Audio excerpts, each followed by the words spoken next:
बच्चों अब वॉइस आ रही है मेरी? जी अभी आ रही है। चलें ठीक है। हमने पहले पढ़ा वैल्यूज क्या है, अब हम डिस्कस करेंगे एटीट्यूड क्या है। एटीट्यूड को पहले भी हमने थोड़ा सा डिस्कस किया था, लेकिन इसको हम थोड़ा सा डिटेल के साथ डिस्कस कर देते हैं कि एटीट्यूड क्या है। Attitude is the mental and neutral state of readiness organized to experience directive dynamic influence upon individual response to all object and situation which it is related.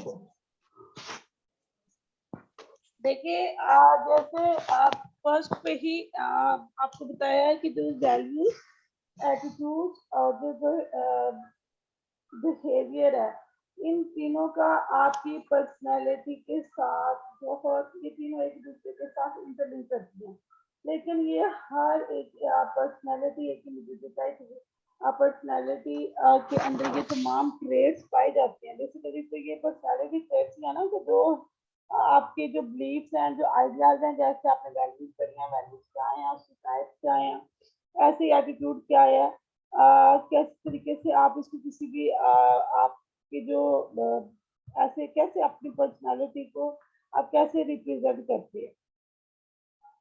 Attitude as an enduring organization of motivational, emotional, perceptual and cognitive process with respect to some aspects of the individual world.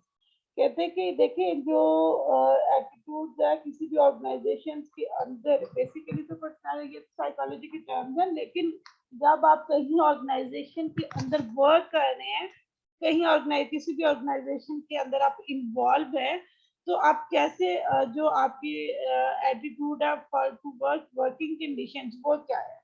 वैसे तो attitude जो है ना, ये तो psychology की term है, इसकी तो डेफिनेशन, इसको टर्म्स अलग है, लेकिन जब आप किसी ऑर्गेनाइजेशन के अंदर वर्क कर रहे हैं, किसी ऑर्गेनाइजेशन के अंदर इन्वॉल्व है, if you are teacher, you are a manager, but जो भी आप हैं किसी भी ऑर्गेनाइजेशन के अंदर, तो आपका attitude to work, working condition क्या है उस वक्त, जो आपकी मोटिवेशनल, आपकी इमोशनल, आपकी परसेप्शनल और जो कॉग्निटिव जो प्रोसेस है, ये तमाम ड्यूरिंग वर्क जो है ना, वो किस तरीके से आप अपने आप को इन्वॉल्व करते हैं।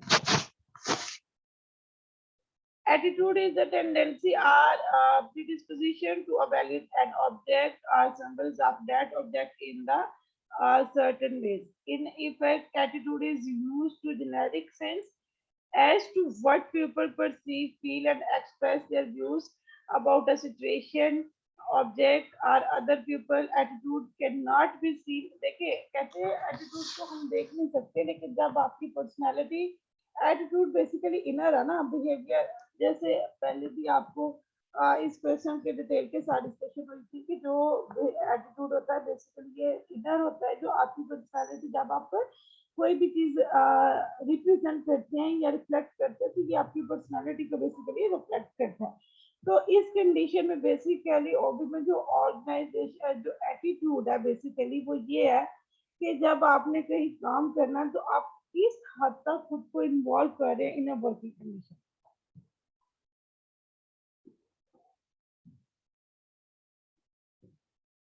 कंपोनेंट ऑफ एटीट्यूड क्या है, कॉग्निटिव कंपोनेंट, सबसे पहले कॉग्निटिव जो बेसिकली इसका ताल्लुक आपके दिमाग के साथ होता है, आपके ब्रेन के साथ होता है.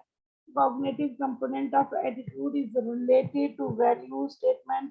It consists of belief, ideas, values, and other information that an individual may possess or has faith in. देखिए जो कॉग्निटिव कंपोनेंट है जिसमें attitude is related to value statement, इसके कहते हैं कि जिसमें बेसिकली जो वैल्यू स्टेटमेंट के साथ इसको रिलेट करती है. किसी भी आप का जो ब्रेन जब आपके दिमाग के साथ जब आप नई चीजों के साथ आइडियाज नई चीजों के आइडियाज क्रिएट करते हैं, नई चीजों के बारे में बिलीव करते हैं, जो आपकी वैल्यूज है और जो आप कोई भी अदर जो आपका इंफॉर्मेशन है किसी भी वे में, किसी भी सेंस में, किसी भी फेथ में, तो जब quality of working hard is a value statement और फेथ दैट अ मैनेजर में है. कहते हैं कि जो भी वर्किंग क्वालिटी है, कोई अच्छा एम्प्लॉय है वो बहुत हार्ड वर्कर है, तो जाहिर है डेफिनेटली जब कोई एम्प्लॉय अपने ऑर्गेनाइजेशन के अंदर अपने जो वैल्यूज को स्टेटमेंट्स को जो अपने कॉग्निटिव जो एटीट्यूड है कंपोनेंट्स उनको यूज करते हुए अच्छी स्किल्स का इस्तेमाल करेगा, तो डेफिनेटली जो ऑर्गेनाइजेशन है उसके अंदर जो उसकी प्रोडक्टिविटी है वो डेफिनेटली अचीव होगी. अफेक्टिव कंपोनेंट क्या है, इसका ताल्लुक आपकी फीलिंग्स के साथ बेसिकली होता है. Affective component of attitude is related to person feelings about another person which may be positive, negative or neutral. कहते जो आपकी फीलिंग्स हैं वो पॉजिटिव भी हो सकती है, नेगेटिव भी हो सकती है, न्यूट्रल भी हो सकती हैं. मतलब कि कुछ आप कहते हैं कि मुझे ये बेसिकली इतने सारे टीचर से पढ़ते हैं, आप कहते हैं मुझे ये टीचर का जो लर्निंग या टीचिंग स्टाइल है वो बिल्कुल भी पसंद नहीं है. उसके जो दूसरे अदर पर्सन है वो कहते हैं मुझे इसका ये जो टीचिंग स्टाइल है ये पसंद है. तो इट इज द बेसिकली वे कि आप इसमें जो अपनी फीलिंग्स होती हैं उसको एक्सप्रेस कर रहे होते हैं. किसी भी पर्सन ऑब्जेक्ट या किसी भी सिचुएशन के बारे में जो आपकी फीलिंग्स होती है बेसिकली आप उसको एक्सप्रेस कर रहे होते हैं. आप बिहेवियरल कंपोनेंट क्या है? Behavioral component of attitude is related to impact of various situations or objects that lead to individual behavior based on a cognitive and affective component. कहते हैं जो behavioral component है basically ये attitude से related होता है, जो मुख्तलिफ situations में या मुख्तलिफ objects से related जो individual जो cognitive और जो affective components हैं उनको lead कर रहा होता है. कि इसमें कुछ आप फॉर एग्जांपल कि I do not like Maya because he is not hard working in the affective component. यानी अफेक्टिव कंपोनेंट मींस उसकी जो फीलिंग्स है, एक्सप्रेशंस हैं लोगों के साथ, जो किसी भी फीलिंग्स को एक्सप्रेस करने के लिए अपने काम की जो काम की वर्किंग कंडीशन में जो अपनी फीलिंग्स को वो ऐसे एक्सप्रेस नहीं करती. आप कहीं ऑर्गेनाइजेशन के अंदर खर्चा मर्चा होंगे ध्यान रखा होते माइक्रोफोन ऑफ करते प्लीज. ये किसका माइक्रोफोन ऑन है?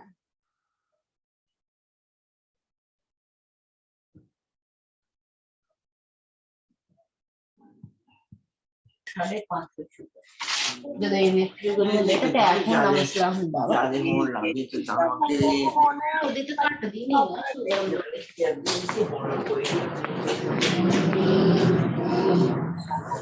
ऑफ कर दें बेटे. यस मैम कर दूँ.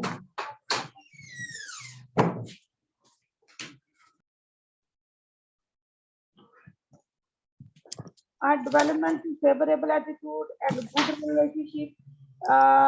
किसी भी individual favourable behaviour is an outcome of the fact. यानी कि जो फेवरेबल बिहेवियर किसी भी इन सेंस में आप कह सकते हैं कि जब कोई एम्प्लॉय किसी भी ऑर्गेनाइजेशन के अंदर अच्छा काम कर रहा होगा तो ऑटोमेटिकली उसका जो फेवरेबल बिहेवियर है बाकी एम्प्लॉयज का उसके लिए वो भी बहुत अच्छा होगा. Cognitive and affective component are basis for such behaviour. former two components cannot be seen, only the behavior component can be seen. कहते हैं कि जो कॉग्निटिव भी है, जो अफेक्टिव भी है, इनको हम देख तो नहीं सकते अलबत्ता, क्योंकि जो बिहेवियर है उसको तो हम देख सकते हैं। ओनली जो बिहेवियर पार्ट ऑफ हम देख सकते हैं, बाकियों को तो हम देख नहीं सकते। रफीक साकी साहब समझ आ रही है बेटे आपको?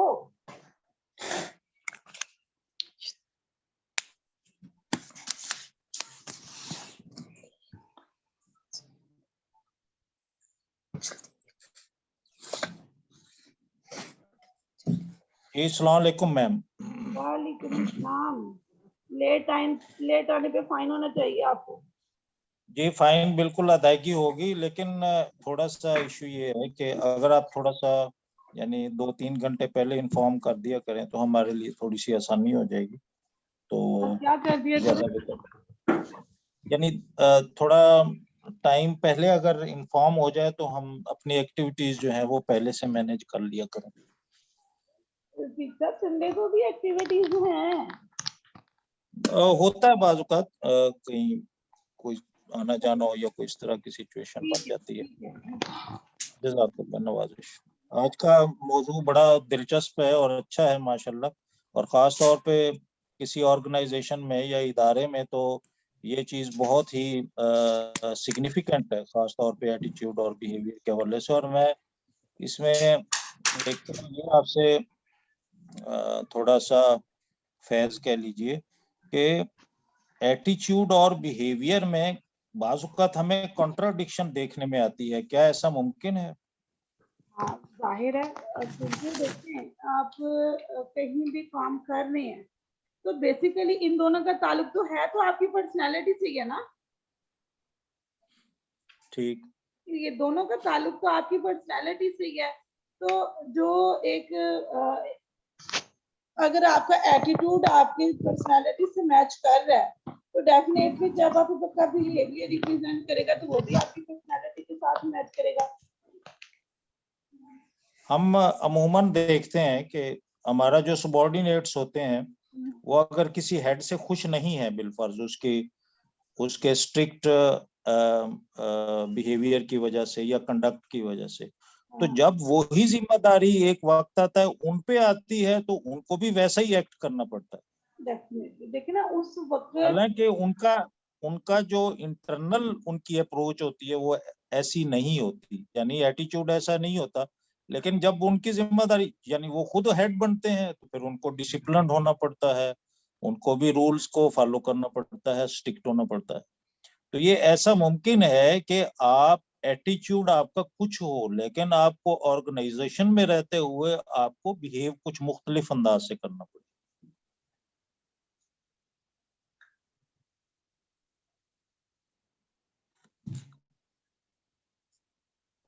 आप किसी भी ऑर्गेनाइजेशन के अंदर एज अ हेड काम कर रही हैं, अब आपने जो रूल्स हैं, जो लॉज हैं, आप उन्हीं को फॉलो करेंगे।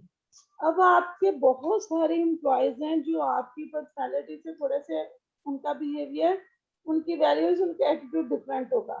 उनको जो आप अपने लॉज पास करेंगे वो उसको उतने अफेक्टिवली नहीं करेंगे जितना अफेक्टिवली आप करना चाह रहे हैं। जब आपकी जगह पे कोई और आ जाएगा तो वो आपकी पर्सनालिटी ट्रेट्स के साथ जो वो उसकी वर्किंग कंडीशन है वो मैच नहीं कर रही, तो आप में और उसमें तो ऑटोमेटिकली कंट्राडिक्शन हो गई ना। ठीक। क्योंकि कहीं भी किसी भी पोजीशन पे आप जब काम करते हैं, मैं जाहिर है जब हम किसी भी, और मैं स्कूल में किसी भी ऑर्गेनाइजेशन को अगर रन कर रही हूँ तो मेरी पर्सनालिटी ट्रेट से बहुत सारे लोगों को इख्तिलाफ होगा कि ये काम कर रहे हैं। कहीं पे भी बहुत, जब मेरी जगह पे कोई और आएगा तो मुझे भी उनकी पर्सनालिटी ट्रेट से बहुत सारे ऐसे होते हैं जिसमें, देखिए यही तो एक पॉजिटिव वैल्यूज है ना कि एक मैनेजर, एक लीडरशिप, कोई भी ऑर्गेनाइजेशन के अंदर जो एक मैनेजर, एक लीडर जो ऑर्गेनाइजेशन को रन कर रहा है, तो लीडरशिप क्वालिटीज का पर्पज भी यही है ना कि अगर वो क्वालिटीज एक लीडर के अंदर होंगी तो डेफिनेटली जब एक लीडर अपने एम्प्लॉयज को किसी भी काम में इन्वॉल्व करके करेगा और हम हैं, अल्लाह को बहुत फजल है। मैम रिकॉर्डिंग कर रही हैं, उनकी रिकॉर्डिंग हो रही है थी। अच्छा अच्छा अच्छा, चलें, बड़ी अच्छी बात है।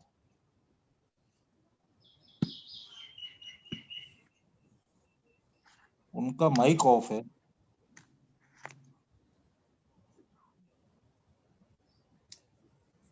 शायद रीज्वाइन हुई है, वो नेट का इशू कोई आ रहा होगा ना। हम्म।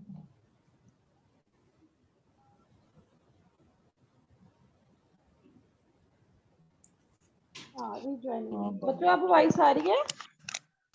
यस जी, मैम बहुत आप आ आ रही रही हैं। है, माशाल्लाह। चलो ठीक है।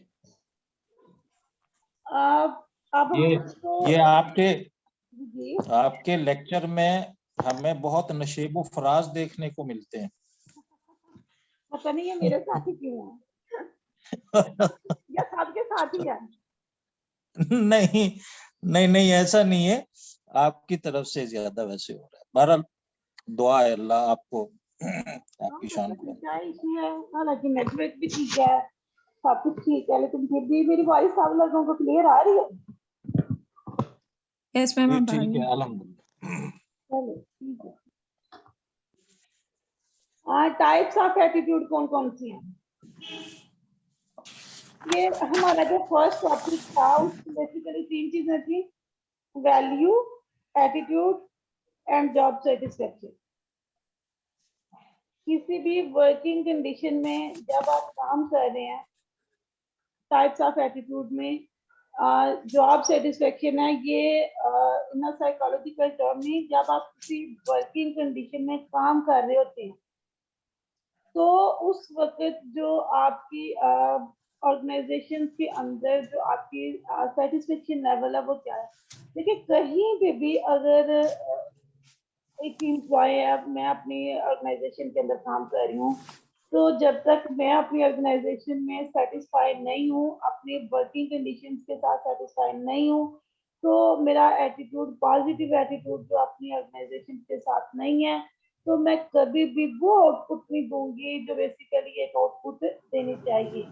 तो जो बेसिकली एक नेगेटिव एटीट्यूड होता है किसी भी वर्किंग कंडीशंस की तरफ, या किसी डिससेटिस्फाई होना किसी वर्किंग कंडीशंस में कि मैं, मुझे तो ये बिल्कुल भी पसंद नहीं है, मुझे ये नहीं है, तो जस्ट अगर आप टाइम पास कर रहे हैं तो उससे जो कभी भी जो ऑर्गेनाइजेशन की जो इफेक्टिवनेस है, ना तो उसको अचीव किया जा सकता है, ना उसकी प्रोडक्टिविटी को अचीव किया जा सकता है, और ना ही जो अपनी एक मेंटल सेटिस्फेक्शन है उसको अचीव किया जा सकता है। तो जो जॉब सेटिस्फेक्शन है ये एक स्पेशली ऑर्गेनाइजेशन के अंदर जब आप कोई जॉब करते हैं तो उसमें ये एक बहुत बड़ा एक फैक्टर है कि जब कहीं काम करें तो उसकी तरफ जो आपका एटीट्यूड है वो जॉब वर्किंग कंडीशन की तरफ क्या है। Job satisfaction is related to general attitude towards the job. Job साहब कुछ कहना चाह रहे हैं आप?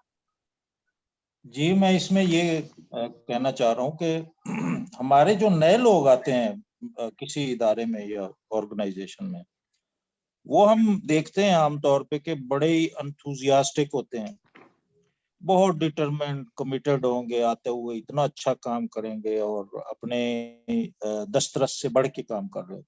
जो हमारा पुराना बंदा बैठा होता है ना, वो उसके पांव के नीचे से जमीन खींचने की कोशिश करता है। वो जो नया आने वाला बंदा होता है, he is absolutely satisfied with the job। पुराना बंदा उसको खींचता है और कहता है सरकार किथे आ गए हो तुसी। ये हमारे यहाँ बहुत ज्यादा एलिमेंट चल रहा है। वो एलिमेंट और इसलिए होता ना कि वो उनको जी पता होता है कि ये जो, देखें अब जो यंग जनरेशन है, हालांकि इसी में ही एक जरूर आएगा, एक्सपीरियंस का एक एलिमेंट जरूर आएगा जॉब सेटिस्फेक्शन में। जब आप उसके वो फैक्टर्स पढ़ेंगे तो उसमें एक एक्सपीरियंस का भी आएगा। लेकिन जब आप जो न्यू जनरेशन है, अब आप लोग जो नए लोग पढ़ रहे हैं, आज से 20 साल पहले जिसने एमफिल किया होगा उसको लैपटॉप, मल्टीमीडिया, इंटरनेट का इतनी समझ, ऑनलाइन क्लासेस की इतनी समझ नहीं होगी। आज से जो ठीक। बहुत सारे पुराने लोग बैठे हुए हैं जो न्यू ट्रेंड्स के साथ, नई टेक्नोलॉजीज के साथ जो यंगेस्ट पढ़ के आ रहे हैं, बट उनके साथ जब कहीं पे भी वो अप्लाई करते हैं तो सबसे पहले एक ही ये होता है, आपका एक्सपीरियंस कितना, आपका एक्सपीरियंस कितना। वो फैक्टर हो जाता है। जब वो इन्वॉल्व हो जाते हैं कहीं जॉब में, तो वो आप वाला जो आपने भी बात किया वो फैक्टर आ जाता है कि वो उसके पाँव इसलिए खींचना चाह रहे होते हैं क्योंकि जो जितनी भी यंग जनरेशन है, जितनी उसके अंदर एक एनर्जी होती है किसी भी काम को कंप्लीट करने के लिए, मेरा नहीं ख्याल अगर कंपेयर किया जाए कि 45-50, अगर एक 25-30-31 का बच्चा काम कर रहा है और एक 50 का काम कर रहा है, तो उन दोनों में थोड़ा सा उनके एनर्जी लेवल में तो फर्क आ ही जाएगा ना। और उनके जो ये मैं नहीं कह रही कि उनका काम, जाहिर है उनका जो एक्सपीरियंस है वो ही इतना ज्यादा होता है कि वो अपने एक्सपीरियंस से ही काम कर लेते हैं। लेकिन जब से थोड़ा सा बंदा आगे जाने की कोशिश करता है, तो डेफिनेटली वो फिर जॉब के अंदर ये तमाम चीजें तो होती हैं, तो उसके क्या पाऊँ कैंच ये कर वो कर, तो ये तमाम फैक्टर्स तो इन्वॉल्व होते ही हैं उसमें। सही। जॉब इन्वॉल्वमेंट क्या है? Job involvement factor to the degree to which a person identifies himself, यानी कि किसी काम के लिए, फॉर एग्जांपल आपको एज अ मैनेजर रखना, तो उससे रिलेटेड आपके पास डिग्री और आपके पास स्किल क्या होनी चाहिए, यानी कि right person for right job. इसके लिए कहीं पे भी आप कर सकते हैं कि जो जितनी भी रिक्रूटमेंट्स होती हैं, बेसिकली उनके डेजिग्नेशन से लेवल ही उनकी अगर डिग्री होंगी, उनकी जॉब से वो स्किल्स होंगी, तो वो फिर उसको जॉब में इन्वॉल्व करेंगे। और जब राइट पर्सन को राइट जॉब के लिए रखेंगे, तो उससे जो बेस्ट जो है ना अचीवमेंट्स मिलती है। High level of involvement indicate the individual career for his job that has an impact of high productivity. Definitely जब हाई जॉब सेटिस्फेक्शन होगी, उसके लेवल की, जब किसी पर्सन को हायर किया जाएगा तो उसकी स्किल्स और उसकी डिग्री के लेवल पे उसको हायर किया जाएगा, तो उससे जो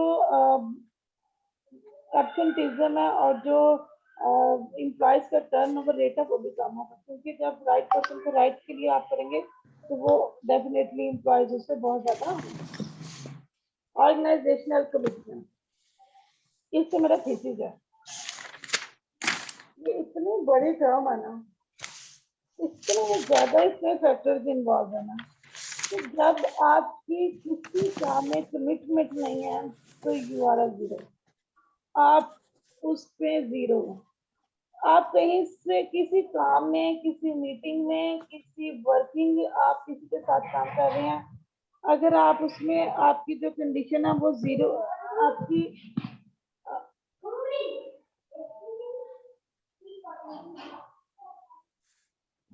आप अगर आप देखिए कमिटमेंट जो होती है ना, वो बहुत एक इम्पॉर्टेंट है। आप कहीं ऑर्गेनाइजेशन में काम कर रहे हैं, अगर आपका ऑर्गेनाइजेशन के अंदर आपकी कमिटमेंट है, तो आप डेफिनेटली जो उसके प्रोडक्टिविटी को अचीव करने में अपना पूरा रोल अदा करेंगे। लेकिन अगर आपकी कमिटमेंट नहीं है किसी ऑर्गेनाइजेशन के अंदर, आप अपने आप को उस तरीके से इन्वॉल्व नहीं कर रहे, कहीं आप देखेंगे तो आप 2% की कमिटमेंट है कि आज हम ये काम करेंगे, लेकिन अगर उसमें से 1% भी थोड़ा सा अपने आप को इधर उधर करेगा, या अपनी इन्वॉल्वमेंट शो नहीं करेगा, या अपनी तरीके से सेटिस्फेक्शन करेगा, तो वो जो काम जिस तरीके से कंप्लीट होना चाहिए वो कभी भी नहीं होगा।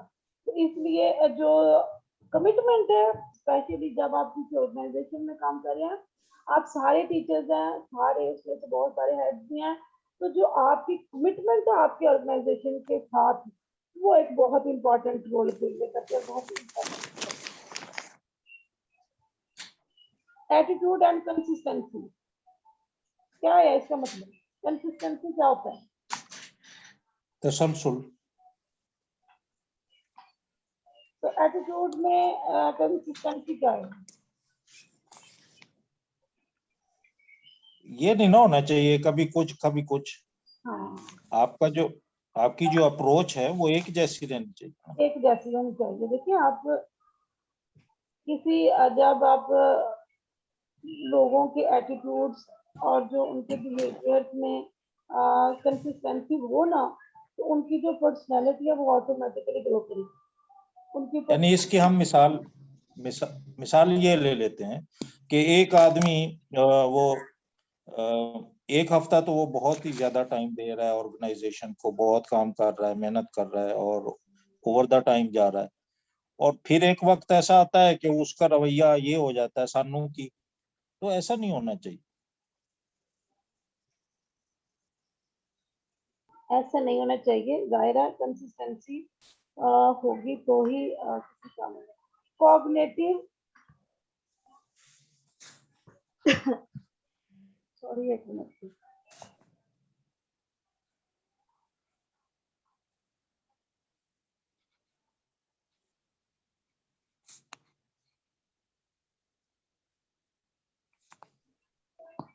जी कॉग्निटिव डिसऑनेस्ट थ्योरी क्या है?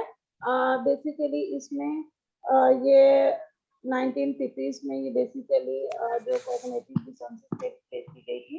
The theory seeks to explain linkage between attitude and behaviour. इसमें बेसिकली जो एटीट्यूड और बिहेवियर दोनों को एक्सप्लेन किया गया।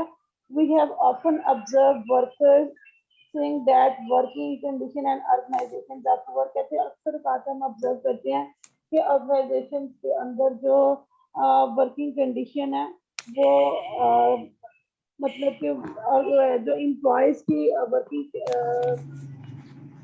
कंडीशन है वो बहुत ज्यादा पुअर होती है। तो इसमें जो इनकंसिस्टेंसी होती है and cognitive distance refer to any देखें किसी भी काम में जब तक अभी जैसे आपने एक्सप्लेन किया है कि इनकंसिस्टेंसी होगी ना, एटीट्यूड में हो, बिहेवियर में हो, आपकी जॉब सेटिस्फेक्शन से रिलेटेड किसी भी इन्वायरमेंट में हो, तो कहीं पे भी जो एक कंफर्टेबल इन्वायरमेंट है ना वो नहीं क्रिएट किया जा सकता।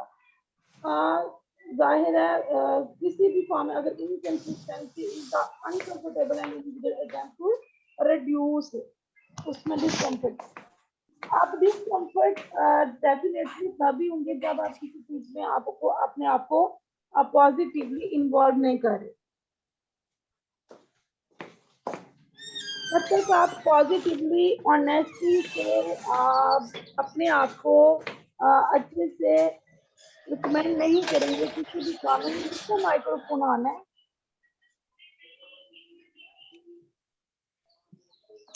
ये भी अच्छा है, जिंदगी के तमाम रंग जो है वो नजर आते हैं माशाल्लाह। रिडक्शन ऑफ डिसोसिएंस क्या है? Depend upon following three factors: importance of the issue, element और situation, degree of influence individual believes he has on issue, element or situation, reward that may be associated to the। कैसे disorder हम ऐसे ही खत्म कर सकते हैं अगर जाहिर है अगर इम्प्लॉइज को इन्वॉल्व करके उनको मोटिवेट करके उनकी नेसेसिटी को, उनके डिस्कम्फर्ट को, डिससेटिस्फेक्शन को हम ऐसे ही खत्म कर सकते हैं। हम उनके पॉजिटिव एटीट्यूड की तारीफ की जाए, उनको रिवार्ड दिया जाए। आप किसी भी काम की अप्रिसिएशन करते हैं, आप बहुत अच्छे हैं। जाहिर है जब आप किसी एम्प्लॉय आपका डिससेटिस्फाई है, आपके डिसनेसिटी से काम कर रहा है, तो उसके भी माइंड कोई तो फैक्टर्स होंगे। उन फैक्टर्स को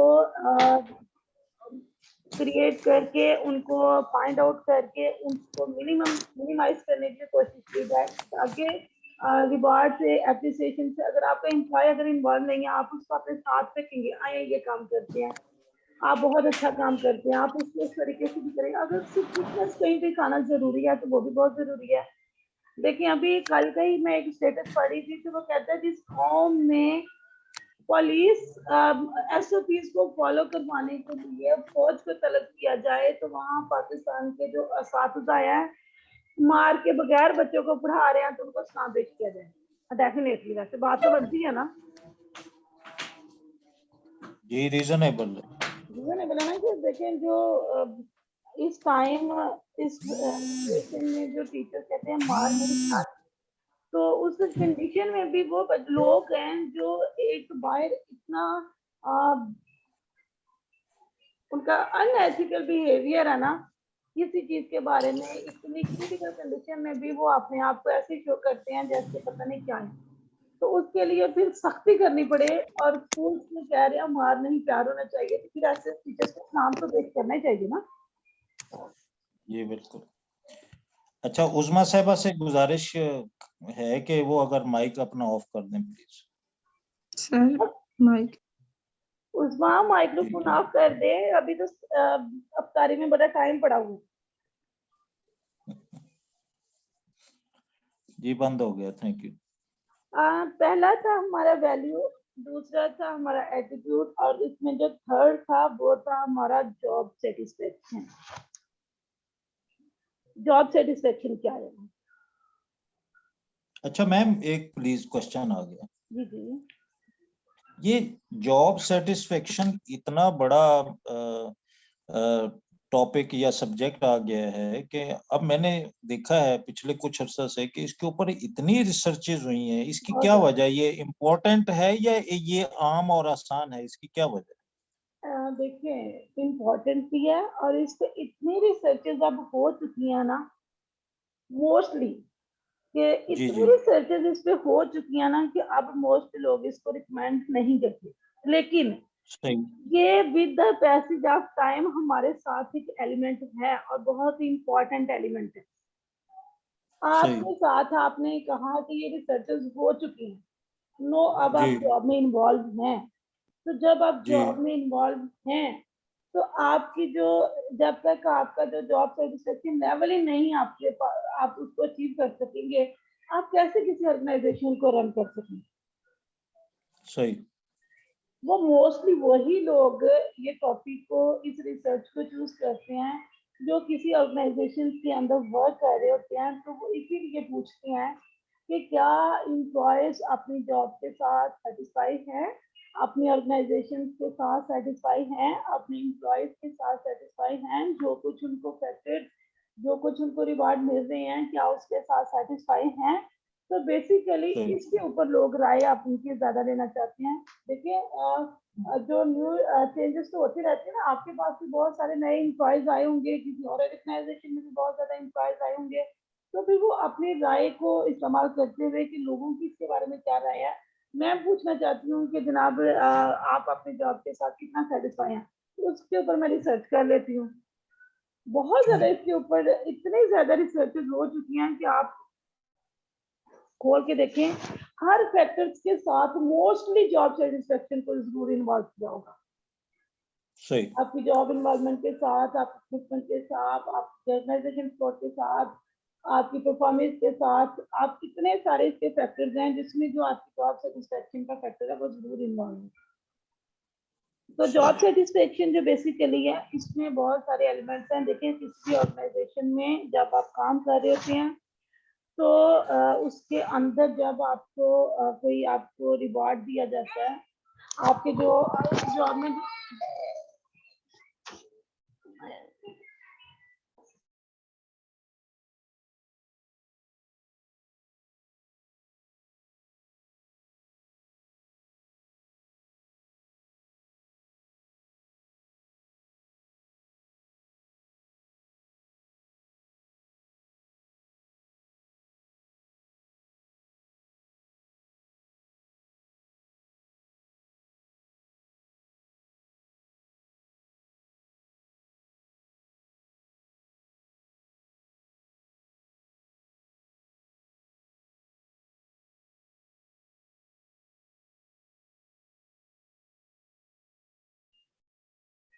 जॉब सेटिस्फेक्शन, तो इसमें जो बेसिकली बहुत सारे जॉब उसकी डायमेंशंस हैं, जिसमें जो वर्क है, जो वर्कर है, बेसिकली उसका जो जॉब कंटेंट होता है, जो उसकी रिकमेंडेशन होती हैं, जो एटीट्यूड आपका वर्कर्स के साथ होता है, इसमें जो आपकी अपॉर्चुनिटी ऑफ,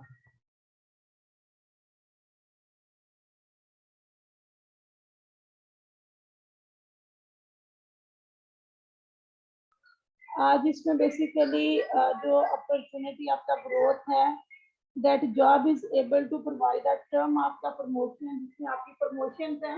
देखिए, बहुत सारे फैक्टर्स हैं जो जॉब सेटिस्फेक्शन के अंदर इन्वॉल्व होते हैं। Factor determining job satisfaction.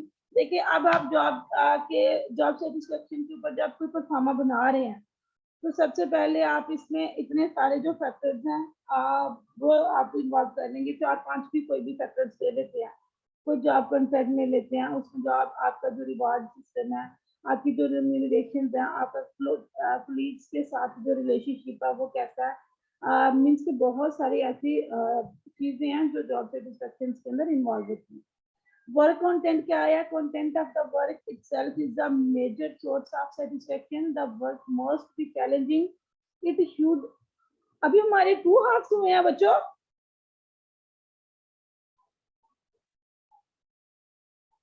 बच्चों अभी हमारे 2 हो गए हैं हाफ इसके मीटिंग्स के। जी बिल्कुल जी। अभी हमने 40 मिनट्स की पहले ली है मीटिंग और उसके बाद 40 मिनट की अब है।